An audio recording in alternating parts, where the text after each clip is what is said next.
Washington Journal continues. If you picked up Time magazine this week, this is the picture you're going to see on the cover of the special issue. It was taken by Doug Mills, who is the chief Washington photographer for the Associated Press, and joins us this morning. Good morning, Mr. Mills. Good morning, Connie. How was this picture taken? It was taken under not normal circumstances, obviously. Pretty busy day up in New York with the president there visiting the firefighters and victims. A lot of pushing and shoving, a lot of yelling and screaming by local officials, law enforcement, Secret Service, everybody trying to make sure the president was secure in that area. Luckily was able to get up close enough with a lens, wide-angle lens, and capture the moment. How has security changes in the past week affected your job?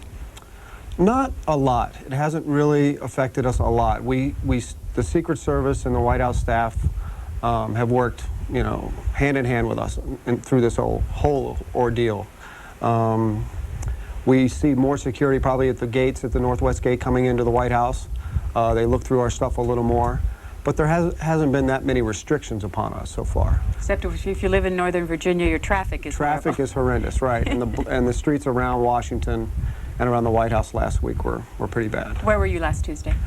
Last Tuesday we started out in Sarasota, Florida with the president. I was on the trip. We went down there on Monday. We were doing an education event. This is a normal trip for you? Normal trip. Quick, in and out. Down with the president on Monday, overnight in Sarasota. Back on Tuesday afternoon after an education event. And then home, and then next day, back at the White House on Wednesday. You brought with you a series of photos on your laptop that we're going to be able to show our viewers of things that you took over the week. Tell us a little bit about it. Just walk us through it. Well, the day started out with that Tuesday morning. The president went for a jog, pre-dawn jog. I think he ran a little over 6 miles. Obviously, normal situation. Everything was the same. We don't jog with him. There were a couple reporters that did run with him, yes. And then we went to this education event. And as we pulled into the education event, there were cell phones in the motorcade that were going off, and people were getting calls about a plane crash in New York. We didn't know the circumstances that the plane crash was. We were told that it was a commercial airline, and that's all we knew. We went into the event, and everything seemed pretty normal. The president was there, smile on his face, chatting with the children, interacting with the students, the teacher, and so forth.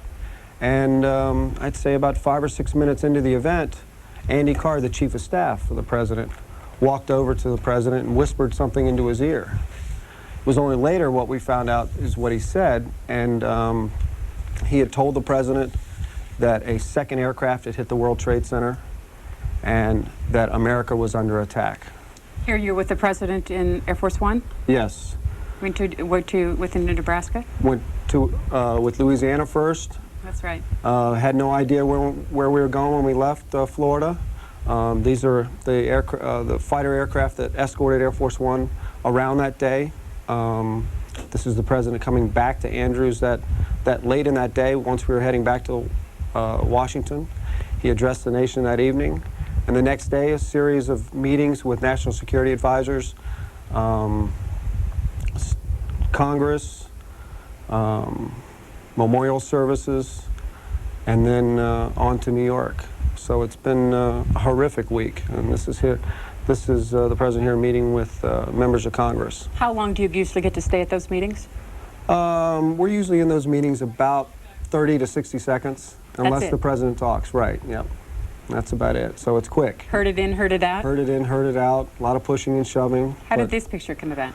This picture was taken very emotional, probably one of the most emotional moments I've ever been involved with in the Oval Office. The president had spoken with Governor Pataki and Mayor Giuliani up in New York, and answered questions from the press about the circumstances that had happened. And he became very emotional. I mean, his eyes welled up.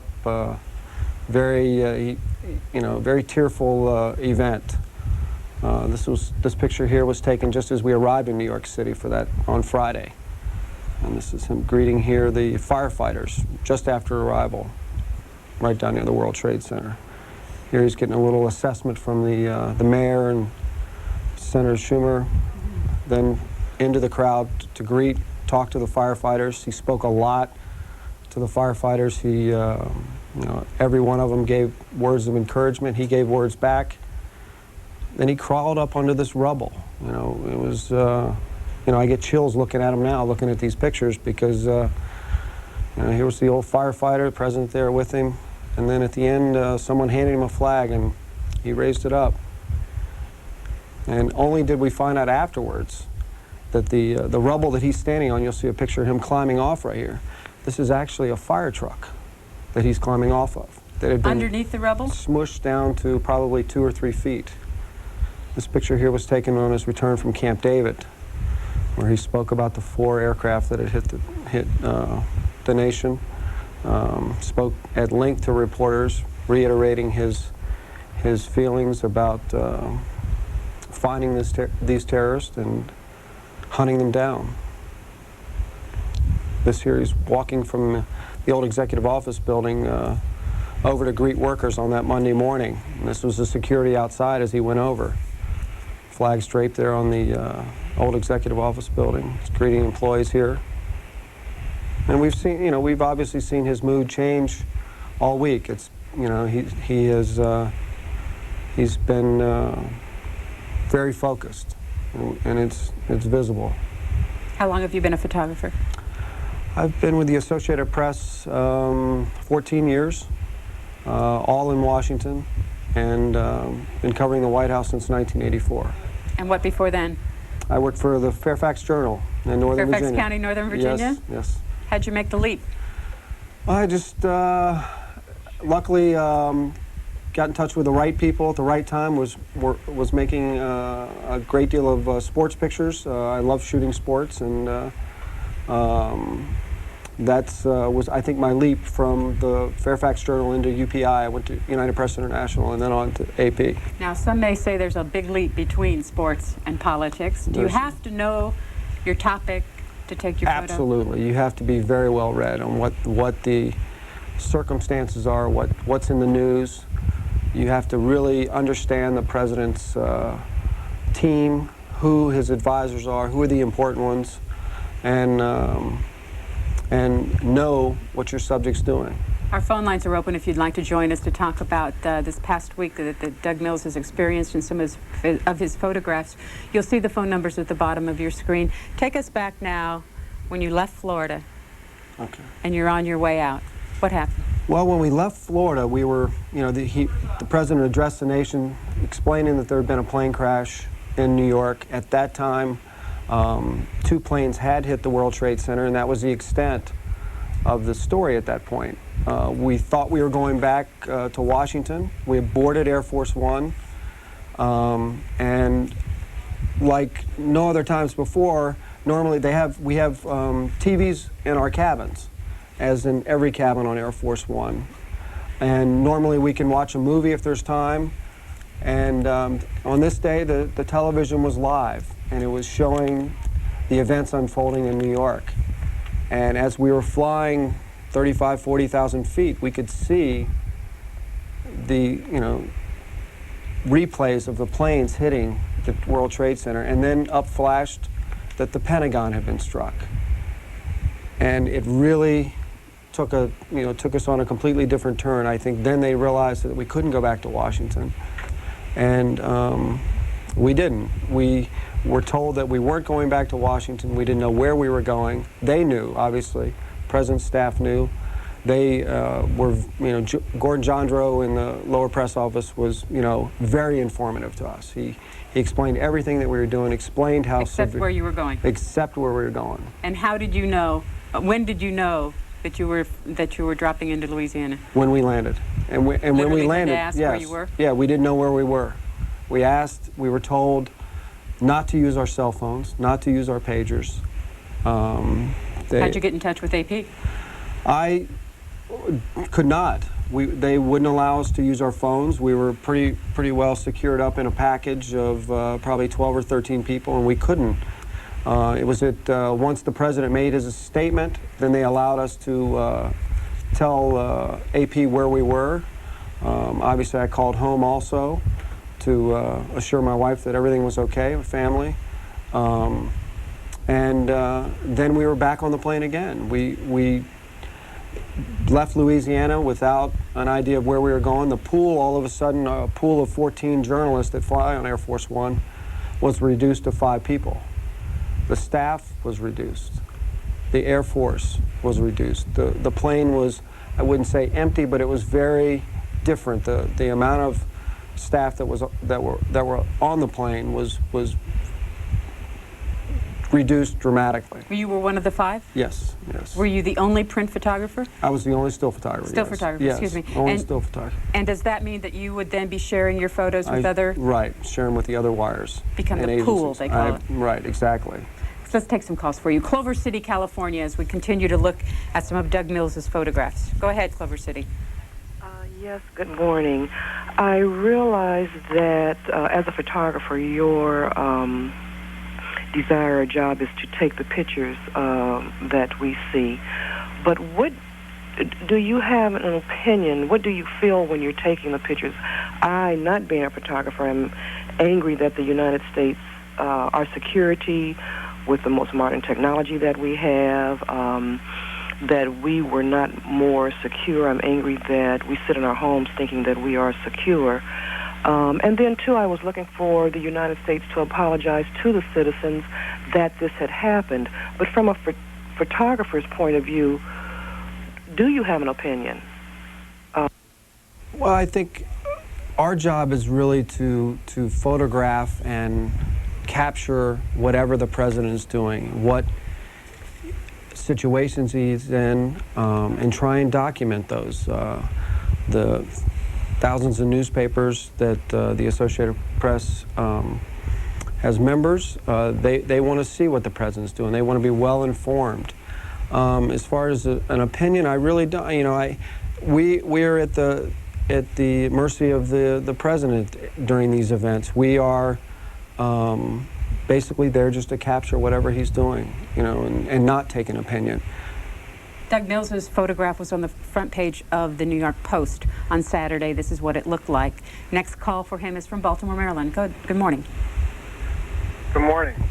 I'd like to talk about the heart of terrorism that is taught to children at a young age to believe that their God is right and our God is a devil. And I'd like to applaud President Bush and his cabinet for doing what they're doing as far as going after these gangsters, because that's all they are, is gangsters, religious gangsters, and I wouldn't even call it religious. They have to be watched and downgraded every day, every month, and every year until they become what they normally should be, people that enjoy life, not people that destroy life. Thank you, caller. Another one of Doug Mills' photos from the front page of the New York Times on Saturday as we take a call from Homosassa, Florida. Yes, I was wanting to know how he felt that the president was conducting himself, and if there was any feelings of his own, you know, not being able to do anything to help anybody at all in a short period of time, being able to react and do something that the American people can really see and feel, besides the emotions and the feelings that the president was having towards the whole situation. Did you get any feelings of frustration from him? From the president? Yes, I think he really, you know, from what we hear now, and it was obvious listening to the president that day that he wanted to get back to Washington. He wanted to get back here.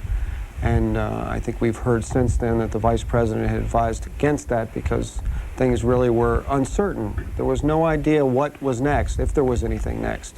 Was there ever a time during that day when you were told not to take any photographs?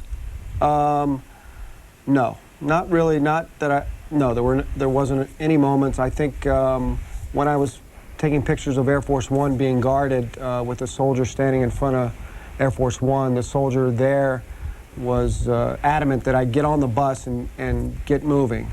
The pictures of the F-16s off the wing of Air Force One, that happened so fast. It was quite a shock to us on board. You'd never seen that before? Never seen it, and so close. I mean, you could see the pilots. there was concern that we were photographing him, but Ari Fleischer assured us that it was okay. There were questions at first about whether we should be doing that and whether it was at all, you know, wise to be doing that. But when you landed in Omaha, where did you go? when we landed in Omaha, we were, it was a very unusual situation. Normally you see a presidential motorcade and so forth, a limousine. They had a van, a regular caravan with non-tinted windows. The president got on board this van, and I got in the back of another van which didn't have a seat in the back of it, and it was very quick. It was very, it was organized but not structured at all. Where'd you go? We went straight to the Strategic Air Command Center, and by the time our van got into the area, because I guess normally vehicles aren't allowed into that area, the president was already down in the bunker. We could see some of the staff going down into to the bunker. Did you take any photos of the bunker? No, we weren't allowed to. Next call, Denver. Morning. Morning. I want to say thank you very much to Mr. Mills on the wonderful photos that he has shown us this morning. Caller, let me just ask you to stop for a minute. Can I ask you to re-rack those photos and possibly start them again? Sure. That'd be great. So maybe our viewers who just saw it once going through could watch it again. Go ahead, caller. Yes, because I think it's very important, the reality of what has happened in our country. It's being played over for us by these wonderful photographers. I've been listening to the callers on the Washington Journal for several days now, and it really saddens my heart to hear people pointing the blame at our wonderful president, people putting the blame on religious differences, on strategic planning. Instead, maybe we should put some energy out there on hoping that all of our nation's leaders come to clarity on what should be done with these terrible, catastrophic events. Because the bottom line is we are not talking about a little oil spill, a chemical spill, a religious difference. What we are talking about is somebody coming in and directly attacking innocent people, innocent lives, without any warning or what I would say any real reason. Thank you, Denver. Any reaction to that call? It's just, it's been a difficult week for all of us here in Washington. And Sacramento, you're next. Go ahead. Good morning. Morning. Thank you. I'm a radio journalist here in California, and I've been subjected to the pictures and images maybe more than even the average person, having to cover everything that's going on. And I've been grateful, as I've covered this, that the media seems to have refrained from gruesome photos. You know, we've seen things like that from other countries when there have been wars and terrorist acts. I'm curious to know if the media just a hush across the nation said we're not going to do this, or if there have been directives from bosses, if whether this has been something that the media has chosen to do. It's just very interesting to me that we haven't seen that. I just wondered what you might have to say about that. I don't think there's been any effort to not show anything that has been photographed or seen in New York. I think one of my colleagues took one of the most disturbing pictures I've seen in this whole ordeal, where the people leaping from the World Trade Center because of the heat, and those pictures were in the paper the day after. Richard Drew from AP in New York made just a unbelievable picture, and every time anybody would look at it, there was a reaction. And I don't think that anybody has tried to hide anything. We hear stories of the aftermath of the destruction, decapitated bodies in this effort. Do photojournalists just stay away from that? I don't know. Is there a different standard for here in the United States than in other countries? I'm not sure. I would say, I think because of the uncertainty of the Trade Center fall, when the building fell, that a lot of people fled fearing their life. I don't know if there were any photographers killed. But I don't know if they had that sort of access or they saw any of that. And if they have, we haven't seen it. Maybe there is an effort that I'm not aware of, but I'm not aware of one. An email question to you. Sure. In an emergency, if you could bring only one lens with you, what would it be? Great question. While we do that, why don't you show us your camera? I would say it would probably be this lens. It would be a 17 to 35 millimeter. We use digital cameras. All of these images that you're seeing are taken with a digital camera. And the digital age has changed our job dramatically. How? Well, because inside that camera is a little disc, and right after I took these pictures or take a picture, that disc goes directly into my laptop. I become the editor. I become the person who transmits and sends that wirelessly back to my office.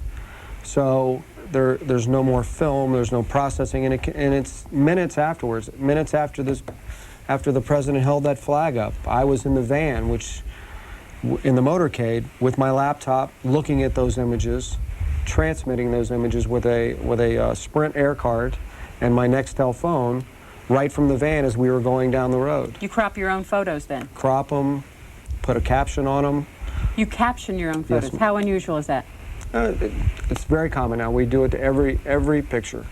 But Every picture there are has people to back at the they will check for spelling and check for any other updates to a story that you may be covering, a quote.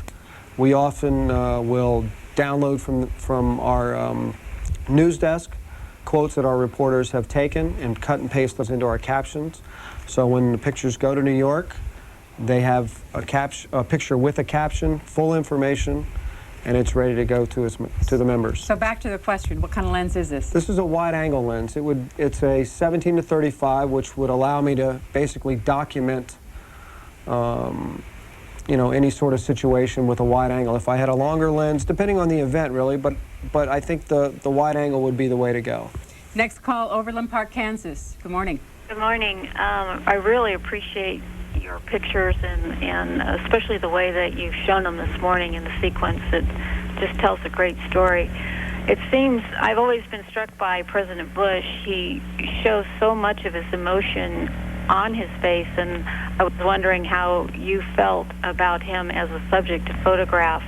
And then also, when he was in Florida, I've seen some videotape of him getting that message from from Andrew Card, and I was struck the way he was able to continue on with the children, and I wonder what your impression was after he had learned that he was able to finish out a session and then leave without scaring them. That took a lot of focus by the president, because obviously he's in an event talking to children, talking about education. Tragic event unfolds. He's informed that by the chief of staff that the America is under attack. Are you always shooting? So you knew, or I knew it was so unusual for the chief of staff to walk into an event that was where the president was talking or where someone else was talking and whisper something into his ear. Something had to be going on. And knowing in the back of my mind that there had been a plane crash, I obviously didn't know what he was going to tell him, but clearly after Andrew Card stepped back, the look on the president's face was in total disbelief. I mean, I can't imagine what was going through his mind. And yes, he did continue on in the classroom. He spoke to the teacher for a few more minutes. Obviously, everybody in the room now was aware that a second plane had crashed into the World Trade Center. He obviously wanted to continue this event as much as he could. He stayed with the children, spoke a few more minutes, and then said he had to leave. Reporters asked him immediately while we were in the classroom, Sir, what's going on with the World Trade Center? What do you know? And he said, I'll have a statement for you in a couple minutes. And we were whisked into another room where there was a huge, I think it was a gymnasium set up, where he was going to speak to education leaders and so forth. And they said the president will be making a statement and we're leaving for Washington immediately. How is covering this administration different from covering the previous administration? Did you cover President Clinton? Yes, I did. How's it different? Not much difference. The staffs of both administrations, as far as the press, have been very helpful.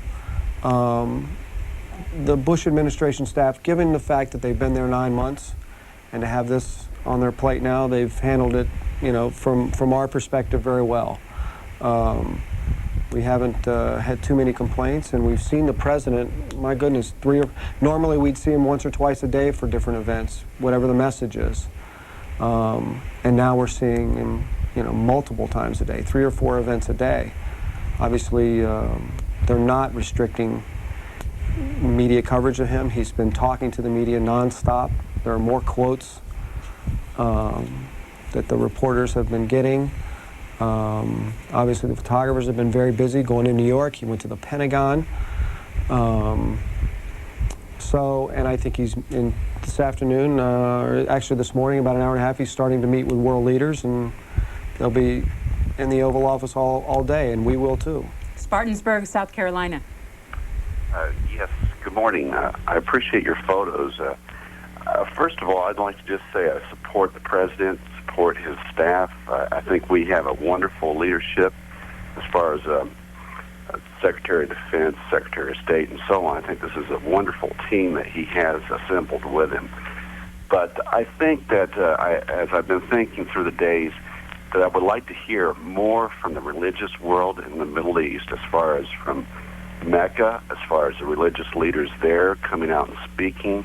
I'd also like to hear just more from the leaders over there. I mean, other than a few condolences and statements that have been read, even Arafat, as far as even him resigning from the PLO, or there being more statements, a condemnation coming forth from the Middle East. It's been very low key. I know it's a dangerous world that they live in, but look at us. Look at how we're suffering. Okay, thank you, caller. Taking it back to a photojournalist kind of aspect of it, does the Associated Press have photographers in different parts of the Middle East, Asia? Yes, we working have. this story? Yes, I saw a colleague of mine's byline this morning, Jerome DeLay, and we have a huge team there. Is the caller's criticism fair? And taking it only from a photographer's point of view, are we seeing enough pictures from that part of the world? I don't know how much there is to photograph right now. Obviously, everybody would like to anything really to. I mean, obviously, people are fleeing. People are on the border. There's food. You know, there's going to be food shortage, and there are going to be people starving there, and there are people, you know, trying to get around the border. I don't know what the access to that area is right now, and I'm sure photographers there are working under probably the most difficult situations there are. Hawaii, you're next. Good morning. Hi, good morning. My name is Sophie. I'm from Lahaina, Maui. I'm a mother of 6. Although the prospects of war, you know, really does put a little scare in any mother's heart, I wanted to congratulate President Bush on the compassion also that he's showing in the view of all the terror that's going on in the world. I think that he's setting a good example for us all to finally show compassion for each other. Without compassion in the United States, that has been sorely lacking on a really large level in the world, especially in the United States. You don't see that outpouring of compassion amongst people anymore. And I think he's setting a great example of, even knowing being forceful and being like security-minded, he still comes through as showing that compassion and teaching us a lesson of still being the bigger person in the world. And I really appreciate seeing that in his emotions and seeing that he's a man, not only a leader. And, you know, that's what I wanted to say. Thanks, Hawaii. Can you tell me a little bit about this picture? That picture was probably another moment that I'll never forget as far as stepping off of Air Force One. I mean, I can't tell me how many times people have told me that, oh, you're always on the safest aircraft in the world, and clearly you're always safe. When we landed in Louisiana, we got off of Air Force One and we looked around, and there were gentlemen with, you know, M16 rifles, and they were surrounding the plane. And it was quite shocking to look through the wheels and the tail section of Air Force One and to see a soldier running with a rifle, it really heightened the anxiety, the fear. Obviously, I didn't feel unsafe, but I felt uncertain. You know, I think that was part of the whole day was, what's next? You know, what awful thing could happen next? You know, and luckily it stopped where it did. But the day just, you know, everybody kept saying it's like a bad movie. You just continually, you know, insecurities on the plane, talking to other staffers on the plane, talking to my colleagues. Total disbelief, shock. I mean, by everybody. Watching it on the plane unfold in front of us while we're flying, you know, it's just remarkable. The pictures that we've seen today reflect those, I don't know, X number of how many you might have taken that day. How many did you shoot? On Tuesday, probably in upwards of Tuesday, probably at least 50 to 100, maybe 100 pictures at least that I didn't actually, you know, that were on my disc. I didn't crop and tone like the picture there. There were 3 or 4 frames before, and he was yelling at me, the soldier yelling at me to get on the bus. I could have moved those, but that was the best moment from that event. And that's basically what, you know, there were a lot of events that day, and trying to pull out, as an editor and a photographer, you have to pull out those events, those moments from each event, the highlights. Going to do a book on this? Oh, I don't know. Have you ever done a photography book? No, I've never done a book, no. Ever considered it? I've thought about it, but I think this would just probably be a small portion of a huge book within the AP. You know, it's just a small piece of the pie that my colleagues in New York and here in Washington have been working around the clock. Pictures of the president are a small part of the story. Doug Mills is the father of 2 beautiful girls, one named Riley. Raleigh, excuse me. And Ellie. Yes. How old? 7 and 9. And they're very curious about this, about these last. Do they look at your pictures? Yes, they do. Yes, they do. They have a lot of questions about what the president was doing. Why was there a soldier standing in front of Air Force One? Is it always like that? Why is the president holding the flag with a fireman? They have a lot of questions, and it's tough to shield them from a lot of the very dramatic pictures, you know, and they hear some of it at school. They hear from other older kids what's going on.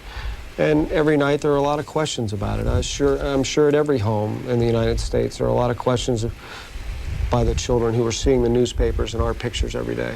Doug Mills, Chief Washington Photographer for the Associated Press, thank you very much for coming in today and showing us your photos. Appreciate it. Hope you'll come back and do it again. Be glad to. Thank you. Now we're going to take you live over to the Federal